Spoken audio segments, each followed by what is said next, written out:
Man, this new fancy light was a mistake, and of course today of all days I'd have a random pimple. My face has been smooth for years, and then today of all days just no random pimple. True underdog Sama, you will not upload today.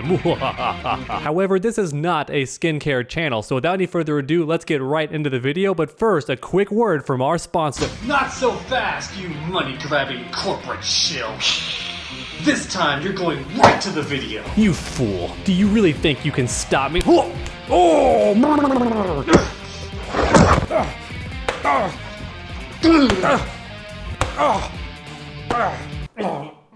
Okay, but that silly intro aside, today is kind of a cool day, so I finally asked YouTube to send me the silver play button. It's been a long time coming, we're well overdue, because the way you actually reach this thing is by getting 100,000 subscribers, and we're actually approaching 250,000 pretty soon. So make no mistake everyone, this is not my award, this is our award. We did this together, it was a group effort. So whether you were one of my first subscribers back when I had a very terrible capture device, or you're brand new to the channel, either way, welcome. Now you are all proud members of the underdog army. I don't use that term very often, but we are now 247,000 or so soldiers strong. I'm not gonna lie, I'm actually very afraid to take the plastic covering off this thing because I'll get fingerprints on it, but I guess I should for the video just so you can actually see my name on it. Whoa, there you go, true underdog, just like on my birth certificate. It's honestly very, very shiny, and it's quite fun to look at, and a decent size too, and it came in the mail very, very quickly. They said it would take 2 or 3 weeks. It was here in like 5 days. It was very fast. And on top of the fun plaque, it also comes with this little piece of paper right here with a nice little letter that tells you did a good job, but once again, it's not me, it's us. We did this together.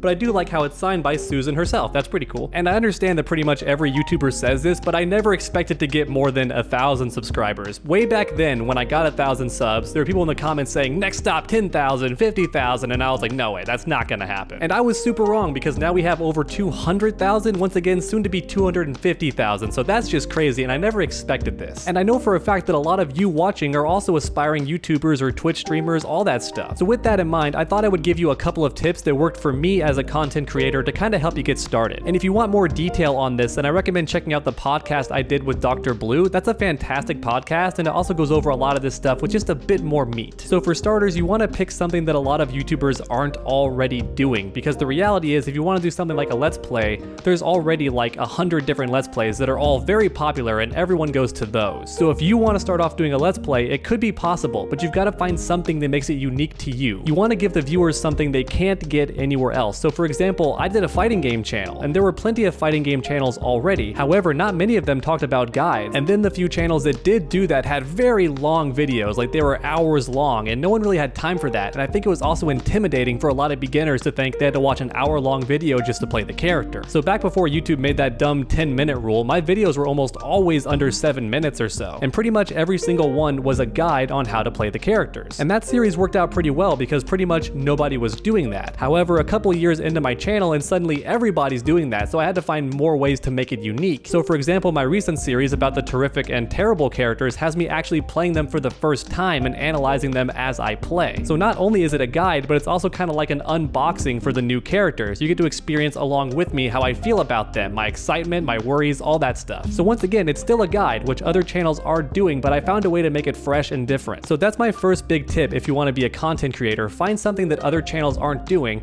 or if they are already doing it and you're set on doing it yourself, find a way to make it unique. And then for my second quick tip, I recommend not starting off with a bunch of really expensive stuff. As mentioned in this video, I just today got a fancy light. Before that, it was nothing. I didn't even have a webcam. It was just a capture device and a very cheap microphone. And this microphone is still pretty cheap. It's just a Blue Yeti, but it sounds just fine. And this light wasn't very expensive either. Honestly, the only expensive thing about my setup is the PC itself, and the webcam is somewhat pricey, but still not ridiculous, and it's not a real camera, it's just a webcam. And all of that stuff I just mentioned, I've only had for about 2 years at the most, so I was still able to build a following of 200k subs without anything expensive as far as hardware goes. The sincere reality is your personality and just the content you make can go a very long way. You don't need to have really expensive stuff to make it work. And then for my final quick tip, I recommend creating content that you enjoy, otherwise you're just going to be miserable no matter how successful your channel channel ends up getting. I know that sounds crazy because you would think that being successful is all you need to stay happy, but it's not true. Even people who work at jobs they hate, even if they're making hundreds of thousands of dollars a year, they still hate their job and therefore they hate their life to an extent. Because even a job like YouTube that many consider to be a fairly easy job still takes up a very large portion of your day, so you're gonna spend most of your life making these videos. So if you don't actually enjoy recording the content that you make and uploading it, any of that stuff, then you're going to hate it even if you're successful. And not to mention, as you get more and more successful, you're just gonna be digging that hole deeper and deeper because you're not gonna want to quit the channel even if you hate it because you don't want to spit in the face of success. So even though you hate what you do, you're not gonna want to stop because you like seeing those checks every month. And I've seen some people who think, oh well, I'll get popular doing this one thing, and once I'm popular, I'll switch to something else that I enjoy. That typically doesn't work because keep in mind, your viewers are used to a certain type of content and they come to you for that specific content. So once you mix things up on them, it's not very unlikely that they'll just leave and go somewhere else because they want a certain type of content and you're no longer doing that. So once again, for tip number 3, make sure to actually enjoy the videos that you make. Otherwise, you're going to be miserable no matter how much success you get. Alright, but now to finish off the video, I asked you all this morning if you had any personal questions for me about a Q&A video, so let's get right into that. So first up we have Callum. Is that Callum from History Behind the Warrior? Probably not, but I get this question quite a lot. So I've mentioned that I teach classes.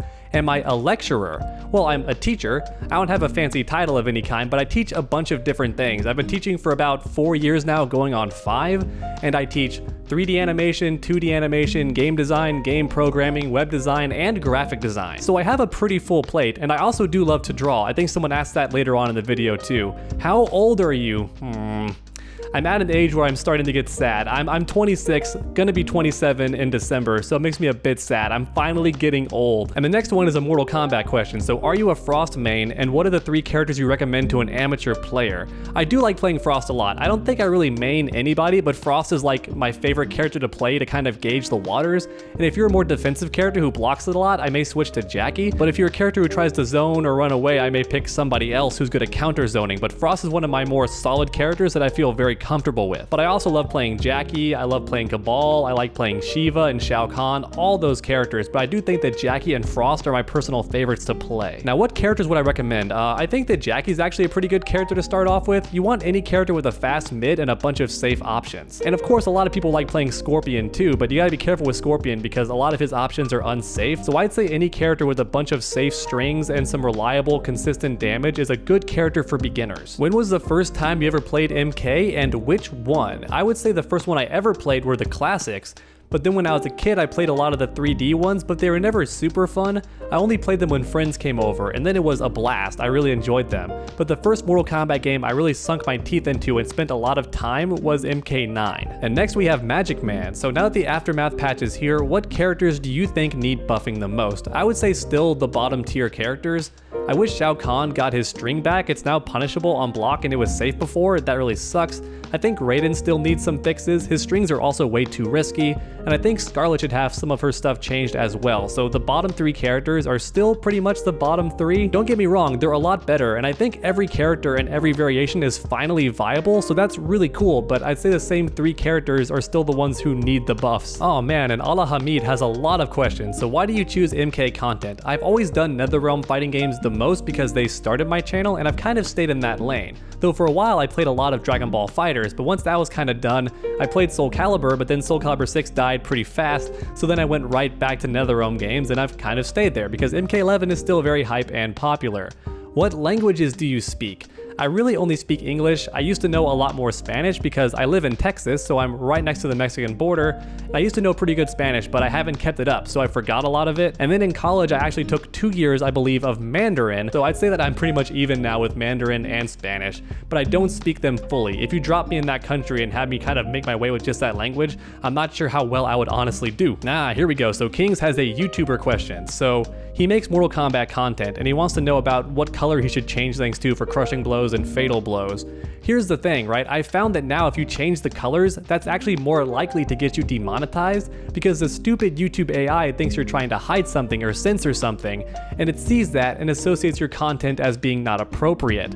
which is dumb because you're covering it up to make it appropriate, but the fact that you're covering it up at all makes it think, oh, bad content. So I would recommend just not censoring it whatsoever, and if you do, just cut it out completely, unfortunately. So when I do fatal blows, I cut those out almost completely, but as far as like the crushing blows go, it doesn't seem to upset YouTube anymore at this point, but the fatal blows, it's kind of a toss-up. And then we have a name in a language that I sadly can't read. Can you make a video about fighting games proper noun, like fuzzy guard, frame traps, all that stuff? There actually are a lot of books you can find online about this. They're all fan-made. You shouldn't even have to buy them, but the problem is the term fuzzy guard actually changes based on which game you're playing. And all a frame trap means is that you put yourself at plus frames and the opponent can't press any buttons, because if they do, you're going to win and they'll get counter hit. But yeah, there are actually a lot of like fan-made sites that show all these fighting game terms. They're not like gonna have everything, but they have a lot of terms that you can look up and, you know, refresh on. And then we have Kieran Sony. Will you do a defend Mortal Kombat 11 from Gaming Sins? MKX was pretty funny. You know, I guess I could, but I don't think it's relevant anymore. And a fun fact, I only made that video because I had a roommate who was kind of getting on my nerves in college, and I didn't like channels like Gaming Sins where all they did was look for reasons to be upset. I understand if it's an actual flaw and you can critique it and make it better, but that channel is like pure pessimism. They're just trying to find every single flaw they can, and even worse, a lot of channels that are like that, they actually make things up, assuming that you haven't actually played the game or you haven't watched the movie, and then they'll use that ignorance to actually create fake plot holes or problems that don't actually exist in the games or movies, and that always made me upset. So that's why I actually made that video, and some people said it came off as being pretty insincere and I was a bit angry, and most of that was actually me acting, but I was also still pretty upset because that channel only existed based on negativity. And once again, don't get me wrong, I do think it's right to critique things when they're actual flaws, but when you're actively looking for every mistake you can just to make your video a bit longer, that does upset me. So I'm not saying I won't ever make a video like that again, but I think it's more likely for it to happen when the videos first come out. I think I'm like a year too late now, so not really a point anymore. And then we have Caesar Brenes, I think. Are you going to make a video about where you fight the subs? So I used to do that, and the funny thing is now whenever I go online with Combat League, pretty much every single session I fight somebody who recognizes me, so I'm kind of already doing that. But yeah, in the future, if I ever have time, we could do a fun underdog versus a subs. That could be awesome. Y'all are gonna beat me up pretty bad, I imagine. Who are some of your favorite MK content creators? So here's the funny thing. I'm not sure if this is true for every fighting game creator, but I personally don't like watching fighting game channels when I go on YouTube. I watch pretty much everything else. I think it's just one of those things where when you spend all day doing something and then you relax, you don't want to keep doing stuff that reminds you of that thing you were just working on. However, I will watch tournaments, so that's the kind of fighting game content that I will watch. But as far as like MK content creators that I respect, I would say pretty much everyone you can think of. So Super, Caboose, Uncaged, all those guys, Maximilian too, and also Kenny, all those guys, pretty much anyone who's also grinding every day to make good Mortal Kombat content or just good fighting game content in general, I still respect them a lot. Oh, here's a good one from Mercy Toxic. So what got you into doing YouTube? It was mostly Beiruti. I knew that I wanted to make money playing video games because I spent way too much time doing them, and I'm one of those weirdos who I won't do something if I don't think it has any benefits. I'm really boring that way, and it always bothered people because they're like, why don't you play like these free roam games like GTA? And I'm like, they're not fun to me. Once I finish the story, I don't see a reason to play. I've already beaten the game. And this was also true for games like Sly Cooper as well. You could beat Sly Cooper 2 and still have things to do, but I didn't care because I already beat the game. For me personally, if I'm not building towards something or actively achieving something, I don't see a reason to do pretty much anything. And this unfortunately bled over into video games where I was like, man, I gotta find a way to get something out of this because I'm just wasting my time. I could be drawing, I could be, making a business, any number of things. And that's when I decided that I wanted to make money with video games, but I saw Beiruti playing MK9, just the demo, and I was like, wow, this guy has so much charisma, he's so much fun, he's so genuine, and it seems like he's having a really good time playing fighting games, so I did the exact same thing, and one thing led to another, and now here we are today. Oh, here's a good one from Hama Spa Care. I love that name, by the way, I'm not sure why. So what mechanics would you change for MK11? I would really like there to be input buffer on hit now. They only have it on block, which means during a frame trap, if the connection's not super good, your opponent can just mash out, but you have to actually time things, and that kind of sucks. And it also makes certain combos really ridiculous because the recovery animation for your character can be a bit deceptive, and that's why I wish they would add like input buffers on everything, not just for when you block an attack. Like if you land an attack, also input buffer for your next attack. If the opponent blocks your attack, still an input buffer, that way the frame trap is easier to enforce. That's the one thing that I really want. And then I would also like Breakaway to be more consistent, because I feel like Breakaway still sucks. Like when you go for it, sometimes you just don't get it. And I still see even pro players on stream to this day complaining like, where was my Breakaway? I didn't get it. So once again, it's actually an input problem. So that's the main stuff I would change. Anything that the game doesn't do correctly with inputs is what I want fixed. And then we have chip clips. So now that I've covered pretty much everything for Aftermath, what's next? Will there be more Combat League? Yeah, for sure. I'm trying to avoid that for now just because eventually that's going to be all I can do, and you're going to get sick of it right away because I'm going to start being like every other fighting game YouTuber. I'm just going to be playing the games online and that's it. And I think it's going to be a lot of fun. The issue is the Combat League itself can be very toxic because people play to win, not to really understand or improve. So you find people who play very dumb or just play very cheesy, and it's kind of frustrating and a bit deterring. Now with that said, you can still beat every single one of them. It's not an excuse if you lose to someone who plays that way, but for me personally, it's kind of like a disincentive because my opponent's just trying to win. They're not trying to actually have fun or improve. But don't you worry, eventually I'm going to be doing nothing but Combat League because that's going to be all there is until a new fighting game comes out. And since the whole world is pretty much in lockdown right now, I think it's going to be a long time before we get a new fighting game, unfortunately. And then we have Vernon Chung. When will there be more Inside the Mind videos, especially for the Aftermath characters? I'm not gonna lie, those are a lot of fun, and I do like to go back and actually watch them myself because I'm pretty proud of those videos.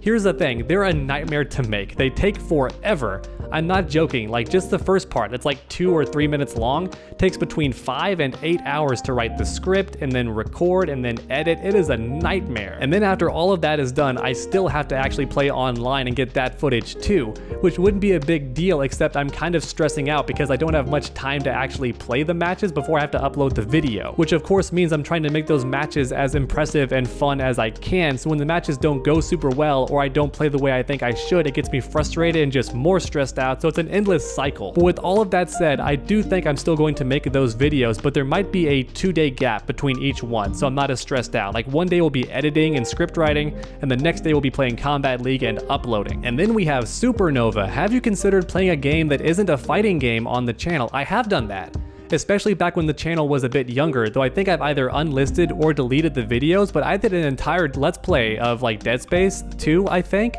and I've also played a bit of the Batman Arkham series. I had some actual very close to world records for some of those games, but I removed them because they did well at first because everyone loves new content at first, but then for the next videos it almost dies off in terms of viewership and just overall reception, so you stop doing it. It's honestly a lot like comic books really. They have a new first issue and it's like, oh, I want to read issue 1, and then immediately after they stop reading because they just wanted that first issue and now they're already bored and lost interest. It's crazy how fast it happens. And sadly, it's been a very long video already and I still have to edit this, so I think this will be the last question I get to answer, and it's from Char Aznable. Do you plan on going to a fighting game tournament? I've actually been to 2 already. Combo Breaker was my first one, and it's already a pretty big tournament, but it was very fun, very good experience. They have a bunch of like alcoholic drinks you can have that are all fighting game themed, which is super fun. And just the venue itself is very nice, and the location is good too because you're right next to a bunch of fun stuff, including a great restaurant. And at that tournament, I didn't do super well, though I did get to get bodied by a couple of pro players, which I was super excited for. And then at EVO, I did a lot better, which is the biggest fighting game tournament for anyone who doesn't know that. And out of all the people who entered, I got, I think, a 97th place, so top 100 at my first EVO. I was pretty stoked about that. And once again, I didn't actually start losing until I faced pro players, and back to back, I got double eliminated. So the first pro player sent me to losers, and then I fought Forever King and he eliminated me, so back to back pros kicked me out. Honestly, even if you don't consider yourself a pro or a super good player, I recommend trying to go to some of those tournaments because they're actually a lot of fun. They're not nearly as intense as playing online because you actually get to see the person who you're fighting, they shake your hand, and pretty much everyone just has chill vibes. Don't get me wrong, you'll be nervous, but it's not going to have you angry like you would be when you lose online. You're going to understand why you lost, and you won't have any excuses because you're playing locally. And on top of all of that, these big tournaments are usually always held at fun places like Las Vegas, or the one in Chicago for Combo Breaker is also in a really good spot, so there's always a bunch of cool stuff to do even if you get eliminated early. It's a lot of fun, believe me. I highly recommend going to some of those big tournaments even if you don't consider yourself a very good player. They're just a lot of fun. But that's sadly about it for the video, everyone. So thank you so much for watching, and I hope you enjoyed. Once again, I appreciate every single person who subscribed to me. At the end of the day, that big silver plaque means nothing, but what does mean something to me is that subscriber count of almost 250k, because that shows me that I entertain you and that you actually enjoy the videos. And every day someone tells me that my videos made them happy, and I love hearing that. That's why I actually do it. It's not for the money, and it's not for some dumb plaque that inflates my ego. It's for you, the viewers. So thank you so much for enjoying and tuning in every night. And just in case you're watching this video and you're not already subscribed, I highly recommend doing it. That way you never miss a future video. I hope you all come back next time, and as always, stay underdogs.